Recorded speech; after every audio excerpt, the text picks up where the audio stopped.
अस्सलाम वालेकुम नाज़रीन, मैं हूं शेखर मतली, आप देख रहे हैं क्राइम टुडे न्यूज़। नाज़रीन, जैसे इलेक्शन अब करीब आ गया है, यानी इलेक्शन के अब कैंपेनिंग शुरू हो गई है। बहादुरपुरा कॉन्स्टिट्यूंसी में असदुद्दीन ओवैसी जो AIMIM के सुप्रीमो हैं, वो अब इलेक्शन कैंपेनिंग कर रहे हैं और इसी दौरान मीडिया से बात करते हुए उन्होंने नेशनल लेवल पर, इंटरनेशनल लेवल पर क्या हो रहा है उसकी बात की है। लेकिन तेलंगाना में, हैदराबाद में तरक्यात के ताल्लुक से उन्होंने कोई ख़ास बात नहीं की है। यहाँ पर रोज़गार कैसे लगाया जाएगा और इतने सालों में किस तरह का डेवलपमेंट हुआ है और अभी कितना काम होना है पुराने शहर में, इस ताल्लुक से कोई ख़ास बात नहीं की गई है। ऐसा लगता है कि जो मीडिया जो कवरेज कर रही थी, जो नेशनल मीडिया थी, वो भी स्क्रिप्ट लेकर आए थे, स्क्रिप्ट के तहत ही उनसे सवालात किए हैं। ये बड़ी अफसोस की बात है। अवाम के जो मसले हैं उसके ताल्लुक से बात करनी चाहिए थी और जो मीडिया के जो ज़िम्मेदार हैं उनकी भी ये ज़िम्मेदारी थी कि अवाम के जो मौजूदा हालात है, जो अवाम के जो मसले हैं, वो मसलों पर बात करने की ज़रूरत थी।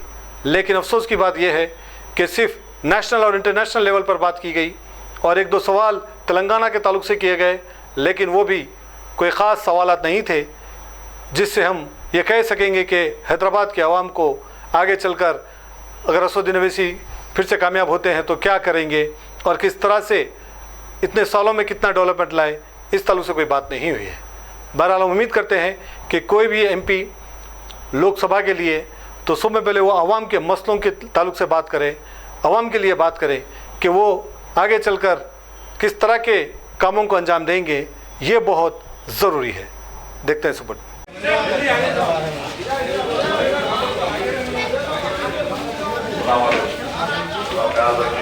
तुम सामने से आगे बात करो, बोलो नहीं वो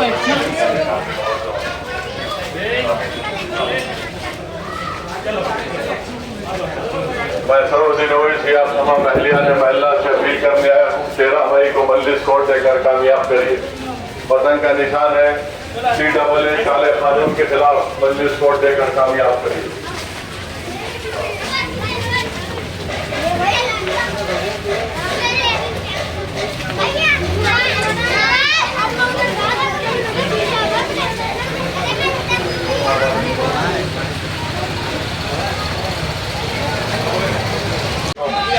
आला मजलिस कोर्ट दीजिए, पतंग का निशान है, अपनी पार्टी को कामयाब करिए, आपकी जमात को। सलाम वालेकुम। इलेक्शन है, आपसे अपील करने आए, वोट डालिए, अपनी पार्टी को मजबूत रखिए जरा। सलाम वालेकुम। हो जाएगा इंशाल्लाह। अभी इलेक्शन में तो नहीं होता, इलेक्शन के बाद ही होता मजबूत। 13 मई को मजलिस कोर्ट दीजिए, इंशाल्लाह रोड का काम इलेक्शन 13 मई को मजलिस कोर्ट दीजिए, रखिए। 13 मई को इलेक्शन है पार्लियामेंट का। और ट्रिपल तलाक को लेकर आप बात करें और उसी बात पे जो है माधवी लता जी बीजेपी ने CAA का अनकॉन्स्टिट्यूशनल कानून बनाया और रिलीजन की बुनियाद पर बनाया गया है, जो राइट टू इक्वालिटी के खिलाफ है। और इसीलिए मैंने उस कानून के बिल को पार्लियामेंट में पढ़ा था और हम उस वक्त भी खिलाफ थे, आज भी और कल भी रहेंगे। और हैदराबाद की पार्लियामेंट की जनता CAA के ऐसे काले कानून के खिलाफ वोट देकर तमाम पार्टीज को, बीजेपी को, दीगर पार्टियों को शिकस्त देगी, हराएगी। अभी जिस तरह से हम देख रहे हैं कि सब ये प्रचार कर रहे हैं, कांग्रेस के खुद के नेता भी ये कह रहे हैं कि फिरोज खान जैसे नेता कि पहले हम उनके खिलाफ लड़ रहे थे, अब उनके साथ लड़ने पर मजबूर। एक बात सुन लीजिए, हमारा इस चुनाव में किसी से अलायंस नहीं है। तेलंगाना में, उत्तर प्रदेश में हम हमारी बहन मोहतरमा साहिबा के साथ हमने PDM बनाया। तमिलनाडु में हमने AIADMK के साथ हमारा अलायंस है। महाराष्ट्र में इम्तियाज़ जलील साहब बात कर रहे हैं, मगर तेलंगाना में हमारा किसी दूसरी पार्टी से अलायंस नहीं है। उत्तर प्रदेश में PDM हमने बनाया, तमिलनाडु में AIADMK से हमारा अलायंस है। और ये बड़ी मजाक खैज बात है कि कभी हम B टीम हो जाते हैं तो कभी उन्हें बोलते हैं, ये बोलते हैं। तो ऐसा लगता है कि ये लोग कन्फ्यूजन का शिकार हैं, मगर हमारे पास क्लैरिटी है। हम अपने काम पर, अपनी मेहनत पर और इंशाअल्लाह ताला अल्लाह की बात पर कामिल यकीन करके हम इस इंतखाबात में हिस्सा ले रहे हैं। और मुझे यकीन है कि हमारे पार्टी के तमाम उम्मीदवार बहैसियत रुकने पार्लियामान MP कामयाब होंगे। सर माधव विलेता जी आरोप करते हैं कि आपके ऊपर, आपके यहाँ असेंबली पार्लियामेंट में तो तकरीबन 6 लाख से ज़्यादा बोकस होता है, जिसकी वजह से आराम से आप हर वक्त 3 लाख वोटों से जीतते हैं। ऐसा है, देखिए, आपको समझने की ज़रूरत है। कम से कम आप तो अपने आप को इस लेवल पर नीचे मत गिरा दीजिए। आप माशाल्लाह से एक जिम्मेदार सहाफ़ी है, जर्नलिस्ट है, आप पढ़े लिखे हैं, आप थम्स अप नहीं हैं। और आपको मालूम कि हर साल जनवरी में नामों का इंक्लूजन होता है, उसके बाद लिस्ट आती है इलेक्शन कमीशन ऑफ इंडिया की तरफ से, मैं उसको हेड नहीं करता हूँ। फिर हर एक को एक टाइम दिया जाता है कि वो ऑब्जेक्शन दाखिल करे। उसकी टाइम ख़त्म हो जाने के बाद फाइनल वोटर लिस्ट आती है। फिर इलेक्शन से पहले एडिशनल एंड डिलीशन की लिस्ट आने वाली है। अब आप बताइए इससे मेरा क्या रोल है? और आप इलेक्शन कमीशन ऑफ इंडिया को आप गाली दे रहे हैं, इसका मतलब ये ऐसा है। हर पार्टी आती है और चुनाव से पहले इस तरह की बात करते हैं, मगर रियलिटी तो कुछ और ही है। और इस तरह की बात करने से आप हैदराबाद की इलेक्टोरेट को, जिसमें बैकवर्ड क्लास के हमारे भाई हैं, दलित भाई हैं, अल्पसंख्यक समाज, मुसलमान हैं, क्रिश्चियन हैं, उनकी आप तौहीन कर रहे हैं कि वो निकल कर वोट डाल रहे हैं और उनकी वोट की वजह से सब पार्टीज को वोट मिल रहे और MIM को कामयाबी मिल रही। अच्छा, और कुछ आपको पूछना है? सर, तेलंगाना के चीफ मिनिस्टर एक नया मुद्दा उठाए सर, जो 60 साल पहले तो गवर्नमेंट जॉब था, जो 61 ईयर्स तक था, जो वैसे हुकूमत थे। आप बता रहे कि 33 सर्विस होने के बाद नहीं, मैं उस बारे में पढ़ा नहीं। अभी पढ़ने के बाद ही मैं कोई तफसील बयान दे सकता हूँ, पढ़ा नहीं उस बारे में।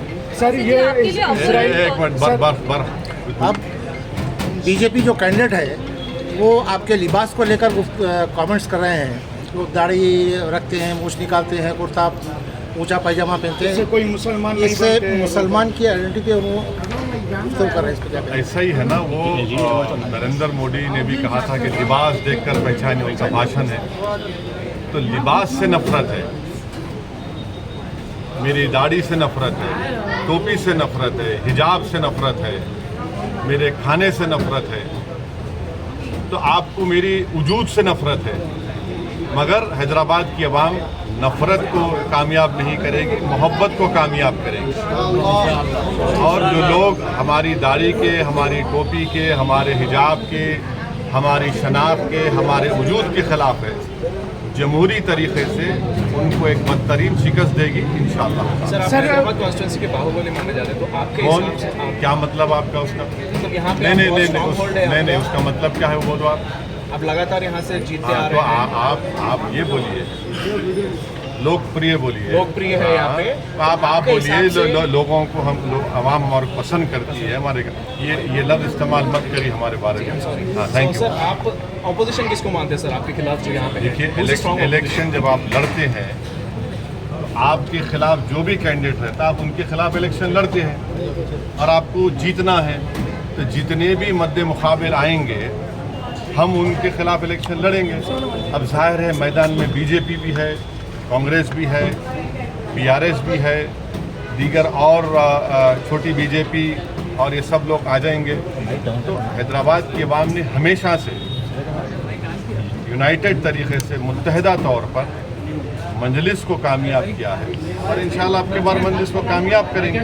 और जैसा कि अभी आपने सवाल किया था कि हम आवाम से अपील कर रहे हैं हैदराबाद की कि CAA कानून के ख़िलाफ़ आप वोट दीजिए, महंगाई के ख़िलाफ़ आप वोट दीजिए, नौजवान जो बेरोज़गारी उसका मुकद्दर बन गया, उनके रोज़गार नहीं मिला, उसके खिलाफ वोट दीजिए। चीन हमारी ज़मीन पर कब्जा करके बैठा हुआ है, उसके खिलाफ आप वोट दीजिए। तो ये मुद्दे रहेंगे। सर, इजराइल को लेके मोदी सरकार ने एक एडवाइजरी जारी की है वहाँ पर जाने वालों को लेकर, इसके खिलाफ क्या कहना है?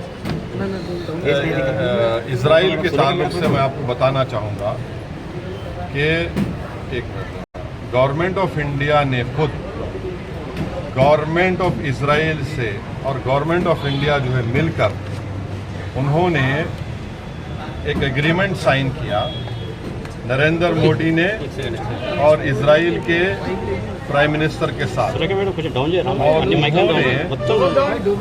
गवर्नमेंट टू गवर्नमेंट ये वहाँ पर यहाँ से इंडिया से वो लोग एम्प्लॉइज़ को लेके जा रहे हैं। मैं ये आपसे पूछना चाह रहा हूँ कि जब गवर्नमेंट नरेंद्र मोदी की है, वो इजरायली गवर्नमेंट से उनसे कॉन्ट्रैक्ट करके उनसे मंजूरी लेकर आप भारत से 6,000 इंडियन वर्कर्स ऑलरेडी इजराइल जा चुके हैं और आप एडवाइजरी देते हैं कि भाई अपना ख्याल रखिए।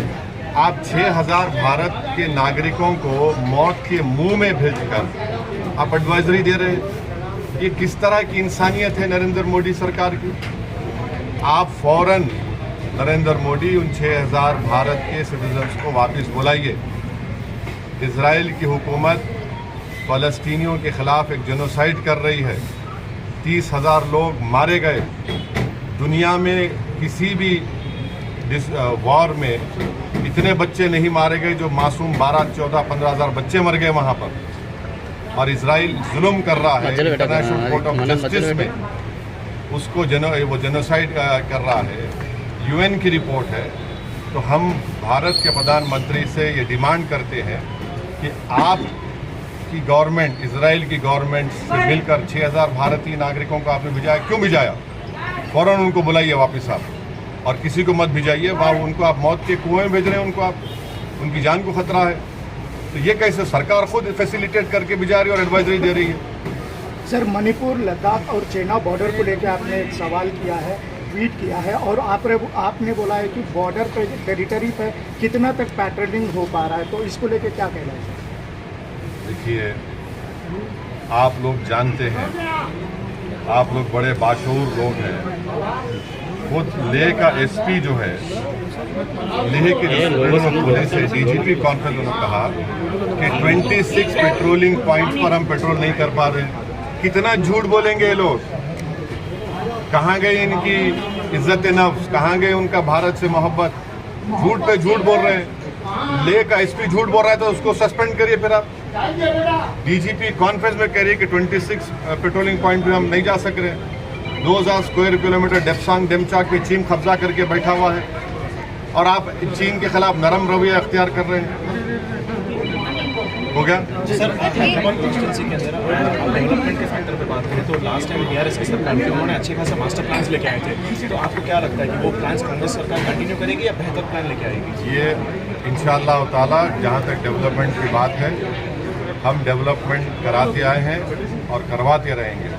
अभी आप देख रहे हैं कि जब हैदराबाद में आज से 4 साल पहले डिल्यूज आया था, तो जिस इलाके में आज हम पदयात्रा किए वो तकरीबन इलाका पानी में था, मगर पूरे सिटी में आप जीएचएमसी के लोगों से पूछिए, सबसे पहले नाला वाइडनिंग का कहीं काम हुआ यहाँ पर हुआ। चंद्रायन गुट्टे में तो उससे पहले अकबरुद्दीन ओवैसी कराए थे। हम लोग यहाँ की जनता का शुक्रगुजार हूँ, आगे बढ़कर अपने घर को दिए और बड़ा नाला हम यहाँ पर तामीर किए। अभी भी आगे 2-3 बिट्स बाकी हैं। तो डेवलपमेंट के ऊपर कोई कॉम्प्रोमाइज़ एमआईएम ने कभी किया ना करेंगे। और फिर नए चीफ मिनिस्टर को हमने उनसे रिक्वेस्ट किया था, रेवंत रेड्डी से, कि आप जो है ओल्ड सिटी में जो एक लाइन मेट्रो का रुका हुआ है, पूरा काम तो मेट्रो का ओल्ड सिटी में आ गया, सिर्फ एक लाइन जुबली बस स्टैंड से फलकनुमा का, तो वो खुद आए, चीफ मिनिस्टर आकर उसका फाउंडेशन स्टोन डाले। और फिर वो लोग एक एयरपोर्ट लाइन बना रहे हैं जो नागौल से एलबी नगर से। तो हमने उनसे रिक्वेस्ट की कि आप चंद्रायन गुट्टा पर उसका स्टेशन बनाइए। वो 3rd स्टेशन होगा, फिर यहाँ से मैलारदोपल्ली से जहाँ पर फिर एयरपोर्ट जाएगी। तो रोड वाइडनिंग के लिए भी मैं चीफ मिनिस्टर से मिलकर 200 करोड़ रुपये रोड वाइडनिंग के मंजूर कराया हूँ, सिर्फ 4 इलाकों के लिए। 200 करोड़ में काम शुरू हुआ है, उसको एक्चुअली चाहिए कम से कम 800 करोड़। सो 200 करोड़ में तो अब चेक्स जारी हो गए। तो ये डेवलपमेंट के ऊपर कोई कॉम्प्रोमाइज़ एमआईएम पार्टी ने नहीं किया। और हम हर जगह पर बिला लिहाज मज़हब मिल्लत डेवलपमेंट के काम MIM पार्टी करवाती आई है और करवा कर रही है। धन्यवाद sir, thank you sir, thank you.